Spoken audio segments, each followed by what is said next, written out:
जिसके ऊपर interference pattern बना, right? And you all know in front of it there are two light sources which the teacher is presently showing you. How I made these two sources of light? Everybody knows, by making two holes in the cardboard such that symmetrically the single original source S is placed. For better experimentation, we use red color light. पता नहीं आपको school में ये करवाया या नहीं practical, हालांकि practical syllabus में नहीं है ये बोर्ड के, पर कई स्कूलों में टीचर लोग ये करवा देते हैं। तो इन दोनों में गैप कितना बेटे? डी। और इस डी के मिड पॉइंट के एग्जैक्टली स्क्रीन पर ये पॉइंट क्या है? पी पॉइंट क्या है? Mid point of the interference pattern. और टीचर ने कितना गैप बताया था यहाँ पर? Capital D. Sources of light R D distance apart from the screen. अब इस स्क्रीन के ऊपर काले लाल धब्बों का एक पैटर्न बना हुआ which we call interference pattern. तो मान लीजिए वो इंटरफेरेंस पैटर्न यहां से लेकर यहां तक है, सिमेट्रिकली दोनों तरफ मिड पॉइंट के। तो हमने कोई ये जनरल पॉइंट सिलेक्ट कर लिया, G. G is any general point, okay. और ऐसे करते हैं, पी पॉइंट को भी एमओ पॉइंट बोल देते हैं, mid point of the interference pattern, right?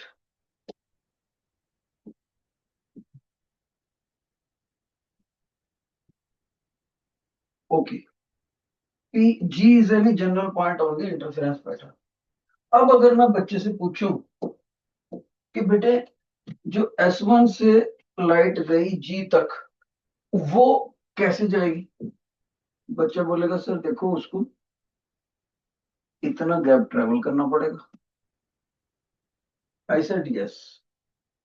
इसका मतलब ये हुआ, उस बच्चे को मैं बोलूंगा कि अगर मैं यहाँ पर ये डॉटेड स्ट्रेट लाइन लगाऊं और यहाँ ये राइट एंगल बना दूं 90 डिग्री, तो ये जो पाथ है S1G, ये इस राइट एंगल ट्रायंगल का हाइपोटेन्यूज हुआ। बच्चा कहेगा सर यस, क्योंकि 90 के अपोजिट है और हम इसको स्मॉल h से रिप्रेजेंट कर देते हैं। अब मैं इसी तरह इस बच्चे को बोलूंगा बेटे जो सोर्सेज ऑफ लाइट S2 है, सोर्स ऑफ लाइट, वहां से भी तो जी पॉइंट पर जाएगा लाइट। दोनों लाइटें एक दूसरे में इंटरफियर करेंगी तभी इंटरफेरेंस पैटर्न बनेगा। तो उसको कितना ट्रेवल करना पड़ेगा डिस्टेंस? बच्चा बोलेगा सर वहां से स्ट्रेट लाइन लगा दो और इस डिस्टेंस को मैं कैपिटल H से रिप्रेजेंट कर, कैपिटल H, ठीक है? Let me call it as capital H। याद रहे सारी चीजें मैथमेटिकल है बेटे, सिलेबस में ख्याल रहे। और अगर मैं यहां से भी स्ट्रेट लाइन लगाऊं तो आप कहोगे सर ये राइट एंगल ट्रायंगल का हाइपोटेन्यूज हो गया, व्हाइट वाली राइट एंगल ट्रायंगल का हाइपोटेन्यूज। और पहले वाला छोटा h क्या है? ग्रीन वाले ट्रायंगल का हाइपोटेन्यूज। तो अब अगर मैं पूछूं कि S1 और S2 सोर्सेज से जो लाइटें गई वो उन दोनों में पाथ डिफरेंस कितना? पाथ डिफरेंस, तो आप कहोगे सर देखो एक डिस्टेंस इतना कवर करके गई है जो कि लार्जर है और एक डिस्टेंस इतना कवर करके गई है जो कि स्मॉलर है। उन दोनों के डिफरेंस को आप x के नाम से बोल सकते हो, पाथ डिफरेंस। पाथ डिफरेंस दोनों के द्वारा ट्रेवल करे हुए स्ट्रेट लाइन डिस्टेंसेस की लेंथ में कितना डिफरेंस है, दैट इज पाथ डिफरेंस। अब इस पाथ डिफरेंस को हम निकालेंगे। कैसे निकालेंगे, लेट्स सी। मैं अपने बच्चे को बोलूंगा पाइथागोरस थ्योरम के मुताबिक मेरे को कैपिटल एच और स्मॉल एच की वैल्यूज निकालनी है, फिर उनके अंदर डिफरेंस करनी है। लेकिन उससे पहले एक चीज मेंशन कर लेते हैं, इंटरफेरेंस के मिड पॉइंट से जर्नल पॉइंट तक जो डिस्टेंस है उसको हम y से रिप्रेजेंट करते हैं। अब जरा ध्यान से सुना, अगर मैं किसी बच्चे को पूछूं कि बेटे यहां तक m से लेकर यहां तक कितना डिस्टेंस, वो बच्चे बोलेगा सर क्योंकि m मिड पॉइंट है और S1 और S2 के सामने d डिस्टेंस था, उसका मिड पॉइंट तक नेचुरली d का हाफ होएगा, तो वो बोलेगा d/2। कौन से पॉइंट तक, m से लेकर P1 पॉइंट तक, परपेंडिकुलर 1 कह देते हैं। इसी तरह से जो नीचे से हमने ये परपेंडिकुलर ड्रा करा था, इस पॉइंट को अगर मैं P2 बोल दूं तो नीचे वाले डिस्टेंस को भी आप स्मॉल d के हाफ के बराबर लिखो। क्यों, क्योंकि m is the mid point between P1 and P2। और इतना तो आप मानते ही हो, P1 और P2 का जो डिस्टेंस है स्ट्रेट लाइन P1 P2 का, वो S1 S2 के बराबर है और जो कि स्मॉल d के बराबर है, यानी कि gap between the two sources of light. अब ध्यान से सुनो, निकालना हमने ये है, ओके, तो ये हेडिंग हो गया हमारा। अब टीचर आगे चल रहे हैं, सभी बच्चे देखते रहे, सीबीएसई के सिलेबस के मुताबिक है, डायरेक्ट बोर्ड पेपर में आ सकता है। तो मैं बोलूंगा बेटे मेरे को कैपिटल एच का स्क्वायर बताओ। आप कहोगे सर पाइथागोरस थ्योरम से डी स्क्वायर, और ये आपका जी से लेकर P2 तक लेना पड़ेगा। मैंने कहा बेटे जी से लेकर P2 है कितना, तो आप कहोगे सर जी से लेकर, आप एक काम करो, इस d/2 में y ऐड कर दो, यानी P2 m तक, फिर m से लेकर g तक, वो आपका परपेंडिकुलर हो जाएगा।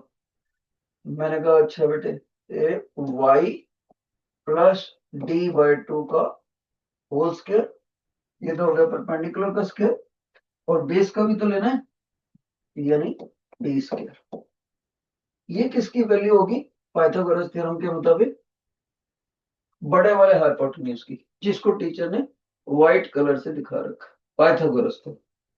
फिर मैं पूछूं आपसे, अच्छा बेटे क्या तुम छोटे वाले हाइपोटेन्यूज की वैल्यू बता सकते हो पाइथागोरस से? बच्चा कह रहा है बता सकता हूँ सर। मैंने कहा बोलो भाई कितनी होगी। कह रहा है सर आप ये ले लो डी स्क्वायर। मैंने कहा ओके, फिर आप P1 से G पॉइंट तक ले लो, P1 से G। मैंने कहा वो कितना होगा। सर देखो G से लेकर मिड पॉइंट तक y है, y में से d/2 माइनस कर दो आप, तो आपका ये परपेंडिकुलर इतना आ जाए, जो अभी अभी आपने येलो लाइन से ड्रा करा है ना सर, तो उसकी वैल्यू होगी y माइनस d/2 का स्क्वायर, यानी परपेंडिकुलर का स्क्वायर। और d क्या है, बेस का स्क्वायर, कैपिटल D। और इन दोनों को ऐड कर दिया तो आप कहोगे सर अब ये हरे वाले हाइपोटेन्यूज का स्क्वायर के बराबर है पाइथागोरस के मुताबिक। तो मैंने कहा बेटे दोनों हाइपोटेन्यूज में अगर मैं डिफरेंस कर दूं माइनस, तो आपको मानना पड़ेगा कि मैं इन दोनों करली ब्रैकेटों में डिफरेंस कर दूं। गौर से देखो क्या करा टीचर, बड़े हाइपोटेन्यूज की वैल्यू ग्रीन कलर से लिखी, छोटे हाइपोटेन्यूज के स्क्वायर की वैल्यू येलो कलर से लिखी, दोनों के डिफरेंस कर दिया। अब ये जो दोनों करली ब्रैकेट्स हैं इनको मैं ऑपरेट करूंगा ओपन करके। जैसे मैं इनको ओपन करूंगा, एक बच्चा बोलेगा सर देखो कैपिटल डी स्क्वायर और कैपिटल डी स्क्वायर ग्रीन और येलो वाले ये तो कट जाएंगे आपस में। मैंने कहा वाकई बोलो। कहता सर यहाँ होल स्क्वायर खोल दो आप ग्रीन वाला, A square B square plus twice A B. मैंने कहा गुड भाई। सर कैपिटल डी स्क्वायर आपका कट जाएगा क्योंकि माइनस का साइन है, लेकिन ये माइनस का साइन इसके आगे आ जाएगा येलो वाली ब्रैकेट को जब आप ओपन करो। मैंने कहा ओके भाई, माइनस का साइन ले लेते हैं और येलो ब्रैकेट को ओपन कर देते हैं ये वाली। बोलो sir, Y square first term का स्क्वायर, ए माइनस बी का होल स्क्वायर लगता है मैथ का, सेकंड का square minus twice first term second term. अब अगर मैं पूछूं इधर क्या करोगे सर, इधर आप ए स्क्वायर माइनस बी स्क्वायर का फार्मूला होगा। भाई क्या लगेगा वो फार्मूला? बच्चा कहेगा सर देखो, capital H minus small H, capital H plus, ये मैथ का पॉपुलर फार्मूला। भाई सेट आगे चलते हैं भाई। जैसे हम आगे बढ़े तो यू शुड से कि सर अब इस ब्रैकेट को भी ओपन कर दो। तो मैंने कहा भाई ओपन करने से ये वाई स्क्वायर कट जाएगा क्योंकि माइनस साइन है। हाँ जी सर। ये स्प्रिंग वाली टर्म से कट जाएगी। हाँ जी सर, बीच में माइनस है। तो बाकी तो बचेगा ना, ये वाला और ये वाला। Yes sir. तो इसको मैंने लिखने लगा हूं। देखो ये टू से टू कट भी गया, वाई डी, और इस माइनस ने इस माइनस को प्लस का बना लिया, और इधर से भी ये टू से टू कट गया, वाई डी बचा। Good job. यानी अल्टीमेटली टू वाई डी बन गया। देख लो एक बार फिगर में वाई क्या है, डी क्या है। और इधर देखो क्या लिखने लगा, एच माइनस एच को हम पाथ डिफरेंस कह चुके हैं। देखो एच माइनस एच, तो इसको लिखता हूं मैं ऐसे।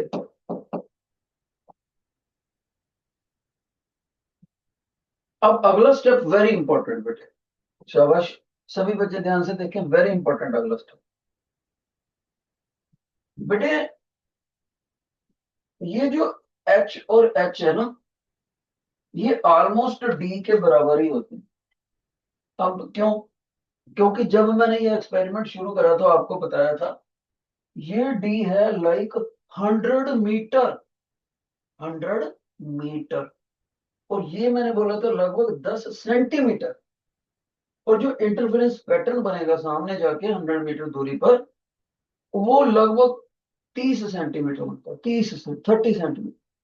तो इसका मतलब इस फिगर में जियो टीचर ने इतनी टेढ़ी लाइन दिखाई है ना, वो इतनी टेढ़ी लाइन प्रैक्टिकली नहीं है, वो थोड़ी सी टेढ़ी है। तो इसका मतलब इस कैपिटल एच और स्मॉल एच को कैपिटल डी के बराबर ही पुट कर सकते हैं, जहां पर प्लस हो, डिफरेंस में नहीं, प्लस में। और यानी असली बात यह है कि अगर डी 100 मीटर होएगा तो कैपिटल एच होएगा लाइक 104 मीटर, और स्मॉल एच होएगा लाइक 102 मीटर। तो इसका मतलब लगभग तीनों ही 100 100 100 लिए जा सकते हैं अप्रोक्स। तो यहां पर मैंने इसको लिया एक्स, और इसको भी कैपिटल डी लिख दिया और कैपिटल डी लिख दिया, क्योंकि हमने अप्रोक्सीमेशन लगाई है इसलिए एग्जैक्ट इक्वल साउंड अप्रोक्सीमेट में बदल जाएगा, और टू वाई डी आ गया।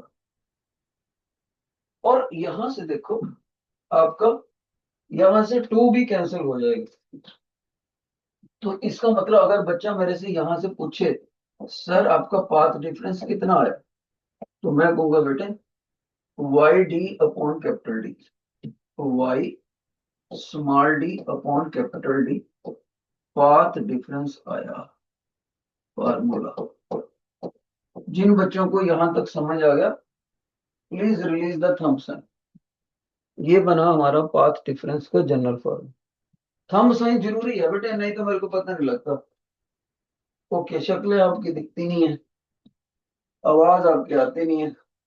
ओके, अब गौर से देखो, सारी चीजें देख लेते हैं। एक्स क्या था, कैपिटल एच और स्मॉल एच की लंबाई में फर्क, एग्जैक्ट लंबाई में। और वाई क्या है, वाई है जी मीन पॉइंट से जनरल पॉइंट, जी कहीं भी हो सकता है, उसका डिस्टेंस। स्मॉल डी क्या है, gap between the to sources. Capital D क्या है, दोनों सोर्सेस को स्क्रीन से कितना स्ट्रेट लाइन गैप है वो है। ओके, अब अगर मेरे से बच्चा पूछे कि सर आपने ये जनरल पाथ डिफरेंस निकाल दिया, तो क्या आप हमें ये बता सकते हो कि किस जगह पर ब्राइट फ्रिंज बनेगा और किस जगह पर डार्क फ्रिंज बनेगा? ब्राइट फ्रिंज और डार्क फ्रिंज। मैंने कहा लो, अभी बता देता हूँ। यानी बच्चा मेरे से पूछता है मीन पॉइंट से कितनी वाई की वैल्यू हो कि जनरल पॉइंट जी उस जगह पर बने जहां पर लाल ब्राइट धब्बा बना हो इंटरफेरेंस का, ब्राइट फ्रिंज। मैंने कहा बेटे बड़ा आसान है, आप ब्राइट फ्रिंज यानी कंस्ट्रक्टिव इंटरफेरेंस की बात बोलते हो, ब्राइट फ्रिंज लोकेशन के लिए बात कर रहे हैं, तो मैं उसको हेडिंग दे देता हूँ। तो मैं कहूंगा बेटे यह था जनरल पाथ डिफरेंस का फार्मूला। हाँ जी सर, ठीक है, इसमें कोई शक नहीं सर। तो मैं कहूंगा बेटे कल जब मैंने आपसे पाथ डिफरेंस ब्राइट फ्रिंज के लिए पूछा था वो कितना था, तो आप देखते हो सर एक्स ब्राइट फ्रिंज के लिए आपने हमें एन लैम्बडा करवाया था। अगर यकीन ना हो तो आप कल का लेक्चर भी सुन सकते हो, और किसी ने तो फोटो भी ली होगी। ओके, तो जनरल पाथ डिफरेंस को कल के निकाले हुए ब्राइट फ्रिंज से इक्वेट कर दिया, और यहां से स्मॉल वाई निकल जाएगा। वाई इज इक्वल टू, देखो, N capital D lambda upon small D. N कहता 0 1 2 3 4, कल बताया था। इसका मतलब एन से हम यहाँ नोटेशन लगा लेते हैं, एनथ ब्राइट फ्रिंज का डिस्टेंस, यानी मिड पॉइंट एम से कितना वर्टिकली ऊपर जाएं ताकि जी पॉइंट पर ब्राइट फ्रिंज बने। और एक बात बताना चाहूंगा, जितना वाई उधर जाके ब्राइट फ्रिंज बनता है उतना ही सिमेट्रिकली नीचे बनेगा, क्योंकि इंटरफेरेंस सिमेट्रिकली बनती है एम के अक्रॉस, ऊपर नीचे लेफ्ट राइट सब जगह। ओके, अब बच्चा बोलता है सर मेरे को डार्क फ्रिंज की लोकेशन भी बताओ। मैंने कहा भाई उसको भी हेडिंग दे देते हैं, डार्क फ्रिंज लोकेशन। मतलब कि डिस्ट्रक्टिव इंटरफेरेंस थी जिसमें क्रस्ट के ऊपर ट्रफ आया था, तो उसमें क्या करूंगा, मैं कहूंगा बेटे पाथ डिफरेंस का जनरल फार्मूला ले लो। ले लिया सर। उसको कल जो हमने ड्राइव करा था, कौन सा, एक्स डार्क फ्रिंज वाले से इक्वेट कर दो। अब बच्चा कहेगा सर वो मैंने क्या करा था, क्या करा था, तब मैं उसको बताऊंगा ये करा था 2n+1 λ/2, अगर याद हो तो। जैसे बच्चे एन की वैल्यू वही 0 1 2 3, जैसे ये करा तो लास्ट फर्स्ट टर्म और लास्ट टर्म को आपस में सेटल करते हैं और y की वैल्यू निकालते हैं। तो y comes out to be 2n+1 divided by 2, ये वाला 2, और लेमडा वही है, कैपिटल डी लेमडा, और नीचे ये स्मॉल डी आ जाएगा। और इसको हम वाई एनथ डैश कह देते हैं, चलो, क्योंकि ये डार्क फ्रिंज के लिए। अब गौर से देखो, इस बॉक्स और इस बॉक्स फार्मूले में एक ब्रैकेट तो सेम ही है, capital D lambda upon small D. दूसरी का डिफरेंस, इसमें एन है और इसमें ये कॉम्प्लिकेटेड सा है। इस कॉम्प्लिकेटेड को भी हम आसान बनाते हैं। कैसे? जब कोई डिवाइडर कॉमन हो, 2 is the common divider of these two terms, वो इंडिविजुअली भी डिवाइड कर सकते हैं। 2 से डिवाइड करा तो बन गया n, और 1 को 2 से डिवाइड करा तो बन गया 0.5। ये पहली ब्रैकेट हमने ऐसे बना दी सिंपल, और दूसरी वैसी रख दी, कैपिटल डी लैम्डा अपॉन सी। अब बच्चे को याद करना आसान है कि nth ब्राइट फ्रिंज के डिस्टेंस के लिए ये, और डार्क फ्रिंज के लिए बस यहां ब्रैकेट में 0.5 ऐड कर दो, और याद रहे एन की वैल्यू 1 से शुरू नहीं होती, 0 से शुरू होती है, ये गलती मत कर देना पेपर। 1 से शुरू ना होकर 0 से, यानी N is the whole number, not natural number. ठीक है, तो एक ये भी था सिलेबस में। अब जरा ध्यान से सुनना, बहुत ही अच्छी बात है। टीचर ने आपको क्या सिखाया था कि सर ब्राइट फ्रिंज सेंटर में, डार्क ब्राइट अल्टरनेटिवली बढ़ेंगे।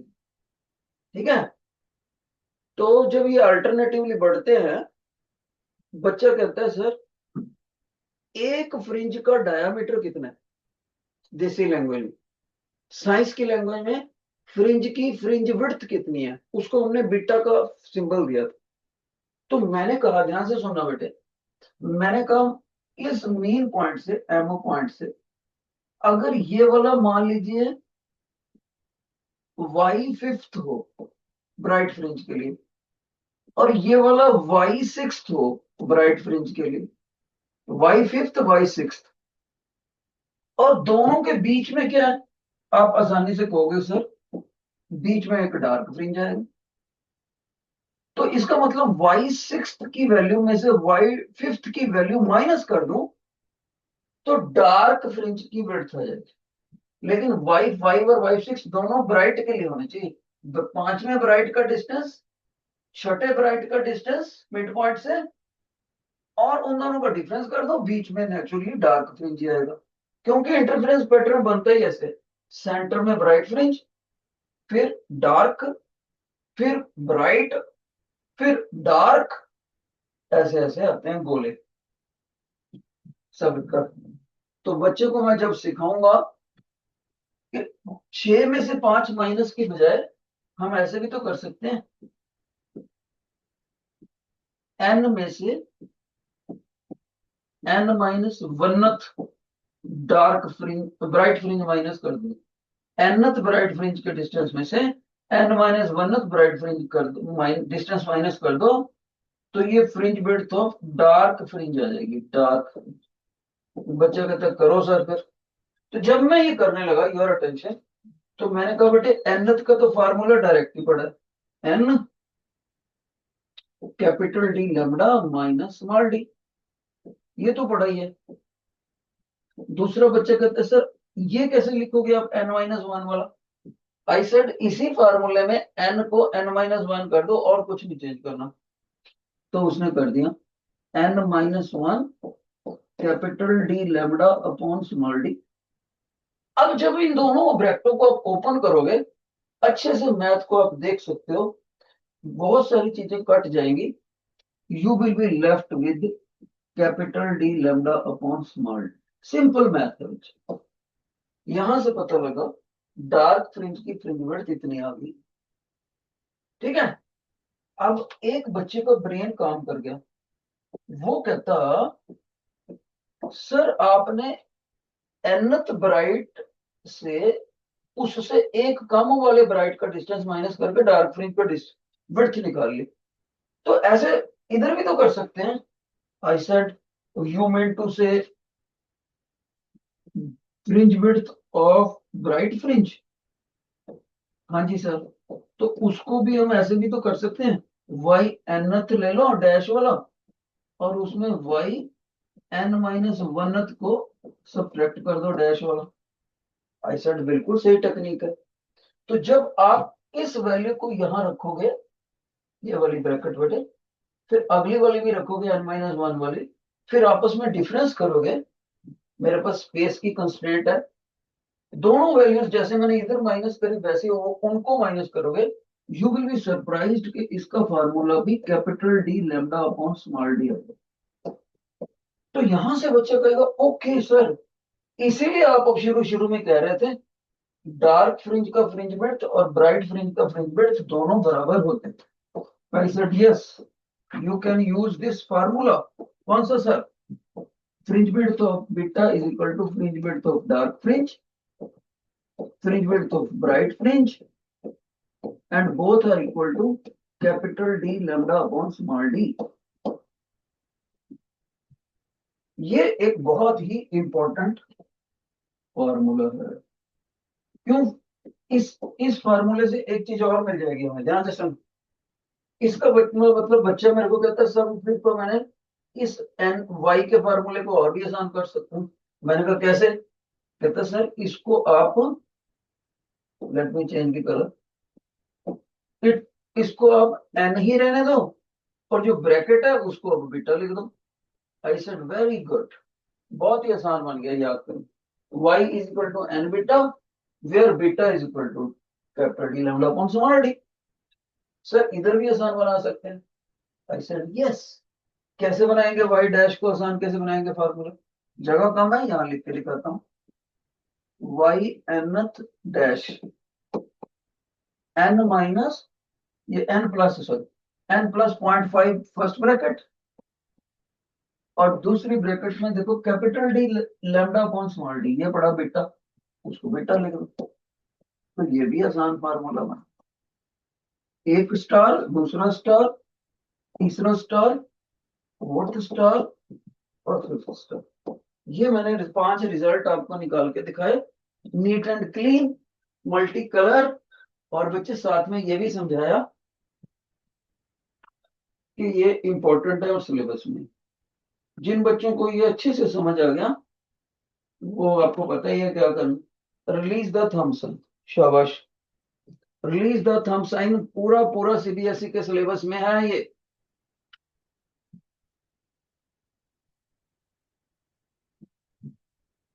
कोई बच्चा माइक ऑन करके बोले कि हाँ जी समझ आ गया, तब तो मैं आगे बढ़ूंगा बेटा। अगर ये रिस्पॉन्स नहीं आया तो मुश्किल है मेरा आगे बढ़ना, मैं पहले बता। माइक ऑन करके आपको बोलना पड़ेगा हाँ जी सर समझ आ गया। Yes sir. Good job. तो किसी एक बच्चे ने टीचर की इज्जत रख ली, थैंक यू बेटे। बाकी तो क्लास तुम्हारे सामने ही है। एक टीचर धीरे धीरे करके 9th के स्टैंडर्ड पे जाके आपको धीरे धीरे समझाता है, और यस करने वालों में एक बच्चा, ओनली वन। कोई बात नहीं, आपको भी मेहनत करनी है लाइफ में। तो इस तरह से हमारा ये आर्टिकल कंप्लीट हुआ। Got it? मैंने ये Young's model double slit experiment का सारे रिजल्ट्स में से, आपको याद रहे एक बात मैं जो कहने लगा हूं, सारे रिजल्ट्स में से एक रिजल्ट को छोड़कर बाकी करवा दिया सर। जानबूझकर एक रिजल्ट छोड़ा मैंने। क्यों छोड़ा? ताकि आपको बुक खोल के पढ़ना पड़े। बहुत मामूली सा पोर्शन है, वो आप खुद पढ़ोगे। मुश्किल से 3 या 4 लाइनें हैं किताब की डेरिवेशन की, आसानी से समझ आ जाएगा। और बता भी देता हूँ वो आपको क्या याद करना है। आपको आई मैक्सिमम का formula a1 square plus a2 square के बराबर प्रूव करना है। ये कैसे किताब में आसानी से मिलता है, ठीक है। और इसी तरह से आई एवरेज निकालना है आपको पेपर में। आई एवरेज कैसे निकालते हैं? आई मैक्सिमम, आई मैंने intensity, I minimum divided by 2। तो मिनिमम का फार्मूला पुट कर देना, मैक्सिमम को पुट कर देना, सिंप्लीफाई करके 2 से डिवाइड कर देना। ये 2-4 लाइनें आपको मिनिमम का कल करा दिया था आपको, ये 2-4 लाइनें आपको खुद करनी है, तब ये आपका कंप्लीट हो जाए। ऐसा ना हो कि पेपर में यही 2-3 नंबर का पूछ ले और तुमने वही ना करा हो, ऐसा ना हो। 18-19 रिजल्ट है इस आर्टिकल के, मैंने सारे करा दिए, सिर्फ एक छोड़ा आपके लिए, एक छोड़ा। ओके, ताकि आपको मजबूरन बुक खोलनी पड़े। अच्छा बेटे, अब मेरे को जो आपकी स्कूल की तरफ से भेजा गया था कि बच्चों को ये करा दो वो करा दो, उनमें से मैंने यंग्स डबल स्लिट तो करा दिया। एक मेरे को बोला गया था कि इनको हाइड्रोजन वाला जो चैप्टर है ना, मॉडर्न फिजिक्स, उसके अंदर सर ने मेरे को ये जो भी मेरे को मैसेज आया था स्कूल की तरफ से, उसमें आर्टिकल मेंशन करे हुए थे, राइट। और वो आर्टिकल थे एक बार मैं दोबारा देख लूं कहीं अंकल दूसरा ना एक्सप्लेन हो जाए। एक बार देख लेना चाहिए बेटा। आर्टिकल था ये, yes, binding energy per nucleon बोला, उन्होंने बोला। लो फिर दूसरा चैप्टर आ गया मॉडर्न फिजिक्स का, उसको करते हैं। शाबाश, सभी बच्चे देखेंगे। जो बच्चा फिर से फ्रेश माइंड से रेडी है सुनने के लिए नया आर्टिकल, वो प्लीज रिलीज द थम्स। देखना चाहूंगा, पहले देखूंगा कितनी थम बातें। ये रख दिया मैंने मारकर। ओके, शाबाश, इट मीन्स बच्चे इंटरेस्टेड है। तो हम बात करने लगे हैं बेटी। देखो, ऐसा होता है,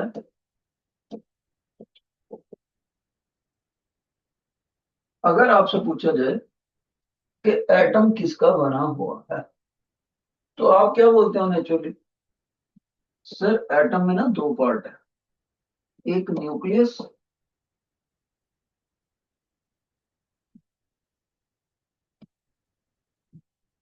और एक आपका ना sir extra nuclear part, extra nuclear part.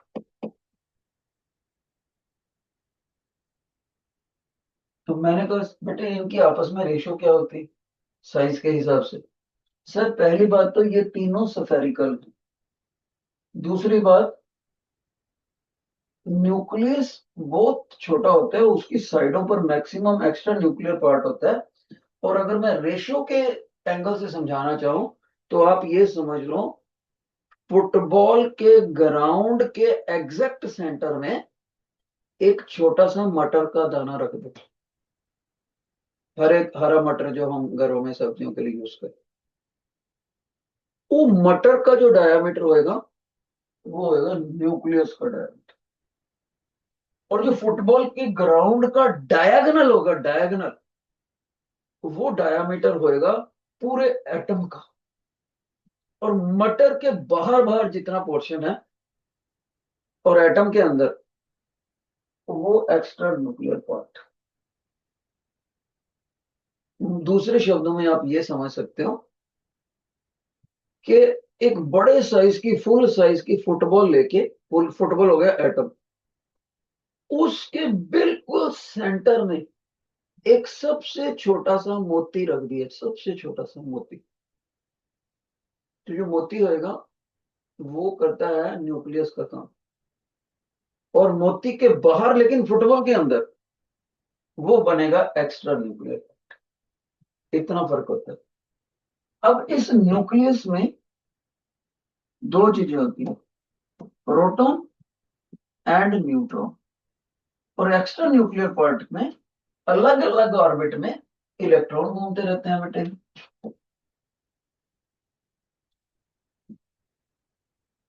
Spherically कोई ऐसा इलेक्ट्रॉन घूमता, कोई इधर को ऐसे घूमता, स्फीयर। इस तरह से एटम बनता है। और इन तीनों को फंडामेंटल पार्टिकल्स बोलते हैं। मैं बताना चाहूंगा बेटे, इन तीनों फंडामेंटल पार्टिकल्स की नॉलेज होना बहुत जरूरी है, वरना हम आगे नहीं बढ़ सकते। तो पहले तो उसी को डिस्कस कर लें कि हर चीज एटम की बनी होती है और एटम खुद इन तीन चीजों का बना हो। ठीक है, तो ध्यान से सुनो। P stands for proton, N stands for neutron, E stands for electron। इसकी पोलैरिटी पॉजिटिव है प्रोटॉन की। न्यूट्रॉन के ऊपर कोई चार्ज नहीं होता इसलिए न्यूट्रल बोलते हैं। इलेक्ट्रॉन के ऊपर नेगेटिव चार्ज होता है। और इलेक्ट्रॉन और प्रोटॉन का जो चार्ज होता है वो मैग्नीट्यूड वाइज बराबर होता है। और उसको इस वैल्यू से लिखो, 1.6 इंटू 10⁻⁻19 क्यूब। इलेक्ट्रॉन में बस नेगेटिव होता है ये चार्ज, वैल्यू सेम होती है।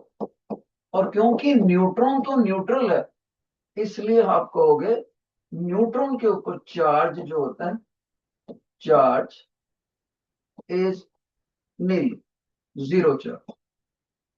ओके, नेक्स्ट, प्रोटॉन का जो मास होता है वो 1.672 इंटू 10⁻⁻27 किलोग्राम।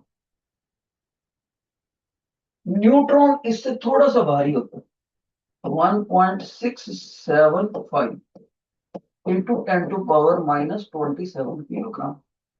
इलेक्ट्रॉन सबसे हल्का होता है, 9.1 इंटू 10⁻⁻31 केजी। समझदार बच्चा याद कर रहा होगा वैल्यूज को। अगली बात, इलेक्ट्रॉन को डिस्कवर करा था जे जे थॉमसन ने।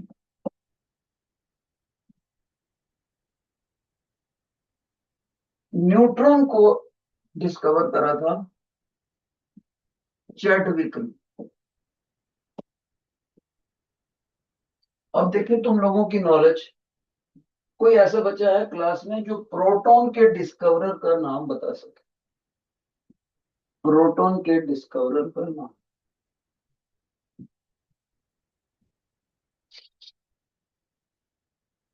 कितने बच्चे? कोई भी नहीं बता रहा। बेटे देख लो, गड़बड़ नहीं है? कब से पढ़ते आ रहे हो आप? इसको बताते हैं गोल्ड स्टेन साइंटिस्ट ने डिस्कवर करा। तो इसका मतलब टीचर ने आपको एटम और उसके फंडामेंटल पार्टिकल्स की बेसिक नॉलेज दी। जिन बच्चों को यहां तक समझ आ गया, please release the thumb sign. Release the thumb sign, waiting.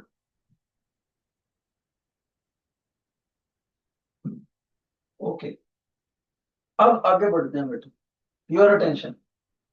अगर मेरे से कोई बच्चा पूछे, योर अटेंशन, कि सर न्यूक्लियस में कितने प्रोटॉन होते हैं, तो मैंने कहा बेटे उसी को एटॉमिक नंबर का नाम दिया जाता है, नंबर ऑफ प्रोटॉन।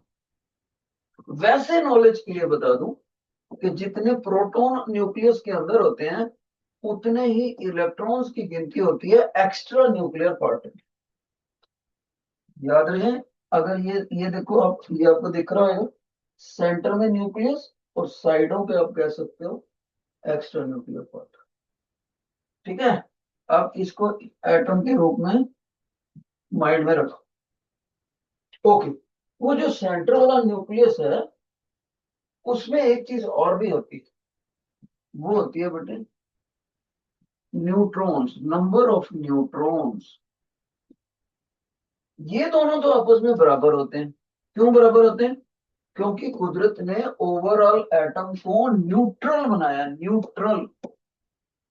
और न्यूट्रल तभी हो सकता है जब प्रोटॉन और इलेक्ट्रॉन के चार्ज बराबर हो, उनकी गिनती भी बराबर हो, ताकि total charge, positive charge total negative charge को नलीफाई कर सके। ओके, अब यहां इंपॉर्टेंट चीज, न्यूट्रॉन की गिनती इन दोनों में से किसी के बराबर हो भी सकती है, नहीं भी हो सकती। अलग अलग एटमों में, अलग अलग एलिमेंट के अलग अलग एटमों में अलग अलग चीज पाई गई। पर इंपॉर्टेंट पॉइंट, न्यूट्रॉन और प्रोटॉन की टोटल को गिनती को एटॉमिक मास कहा जाता है, एटॉमिक मास नंबर। और ये एटॉमिक नंबर है। ओके,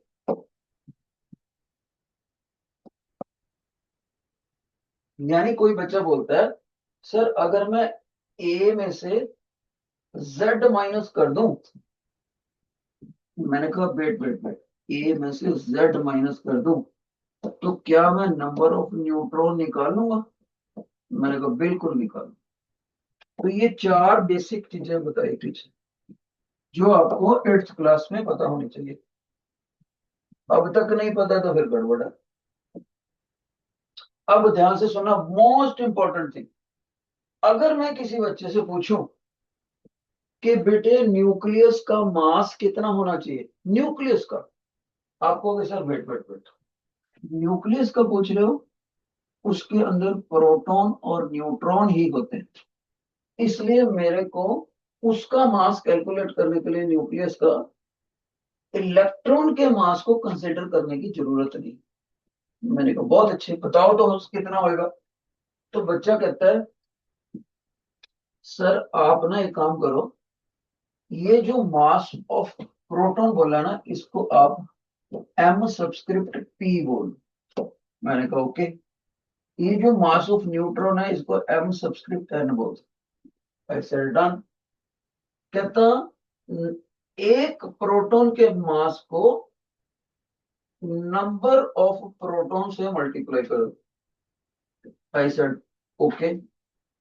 तो सर ये प्रोटॉन्स की वजह से तो इतना मास होगा। मैंने कहा बात समझ आती है। फिर बच्चा कहता है सर एक न्यूट्रॉन का मास भी ले लो। ओके। उसको न्यूट्रॉन्स की गिनती से मल्टीप्लाई कर दो। न्यूट्रॉन्स की गिनती कितनी होती है? मास नंबर मैंने जो जैसे, अगर समझ ना आया हो तो आप इस ए में से जेड को माइनस करके देखो मेंटली। ए में से जेड को माइनस करोगे, एनपी एनपी कट गया, ऑटोमेटिकली नंबर ऑफ न्यूट्रॉन्स बनेंगे।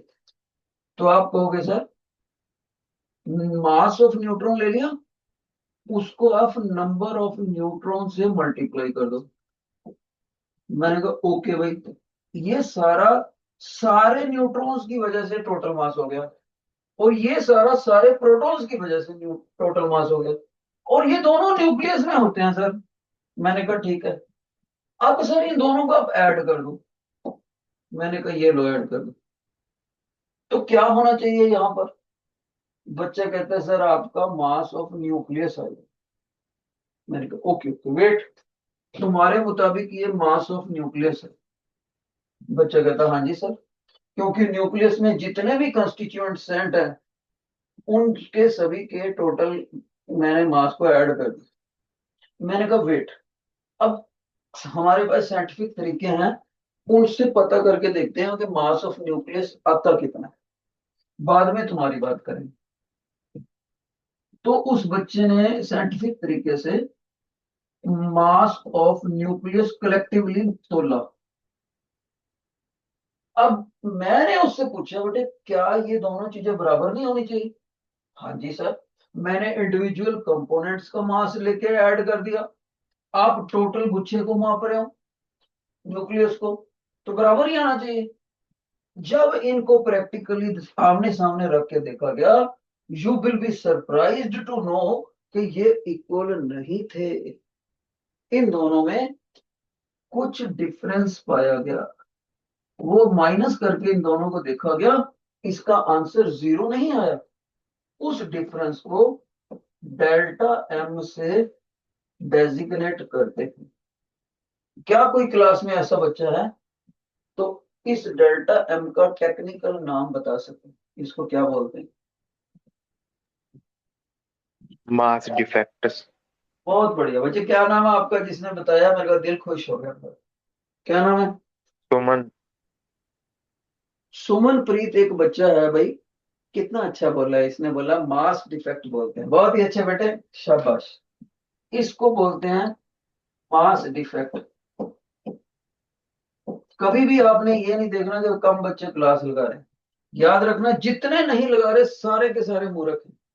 और अगर वो कहीं पढ़ भी रहे होंगे, गारंटी रही, कोचिंग फोचिंग जितने भी, चाहे इंस्टीट्यूट, वहां कभी भी इतना एक्सपीरियंस टीचर नहीं मिलेगा जितना मेरा हो गया। बहुत कम बचे हैं 30 साल एक्सपीरियंस हो। ओके। अब ये जो मास डिफेक्ट है ना, बंदा कहता है ये गया कहाँ, इसकी वैल्यू तो आनी चाहिए थी जीरो। तब साइंटिस्टों ने डिस्कवरी करी, ध्यान से सुना आप मेरी बात, कि यही मास डिफेक्ट न्यू आइंस्टाइन के मास एनर्जी रिलेशनशिप की वजह से M mass when converts to energy E, तो ये फार्मूला लगता है। और सी की वैल्यू आपको पता होना चाहिए, 3 × 10⁻⁸ मीटर पर second in vacuum, the velocity of any electromagnetic wave. तो इस फार्मूले में ये रखेंगे तो इतनी एनर्जी बन गई है उस मास की। अब बच्चा कहता है सर ये एनर्जी होती क्या है और इसका काम क्या है। तब ध्यान से सुना, टीचर एक बच्चों से क्वेश्चन करता है कि न्यूक्लियस, टीचर ने अभी अभी बताया बहुत छोटा है, फुटबॉल के सेंटर में सबसे छोटा मोती रख दिया, यानी तिल का दाना रख दिया, उतना बताया था। उसके अंदर भी प्रोटॉन है, और प्रोटॉन पॉजिटिव है सारे के सारे। अब टीचर कहता है positive charge positive repel each other के नहीं। बच्चे कहते हैं हाँ जी सर। तो जब पॉजिटिव पॉजिटिव रिपेल करते हैं तो न्यूक्लियस तो फट जाना चाहिए। वो प्रोटॉन इतने टाइट होकर कैसे बैठे हैं मोती के अंदर, न्यूक्लियस के अंदर। तब सारे बच्चे हो जाते हैं चुप, और टीचर उनका जवाब देता है बेटे, उन पॉजिटिव चार्ज पार्टिकल्स को इतनी कम जगह पे इकट्ठा करके रखना, वो भी तब जब वो सेम चार्ज होने के कारण एक दूसरे को परे धकेलते हैं, रिपेल करते हैं। उनको इकट्ठा करके रखने के लिए एक एनर्जी चाहिए। वही एनर्जी को हम बीई एनर्जी कहते हैं। यही एनर्जी उन प्रोटॉन्स को, न्यूट्रॉन्स को इकट्ठे बांध के रखती है, और इसका नाम होता है बीई। सुमन, बीई का फुल फॉर्म बता सकते हो बेटे?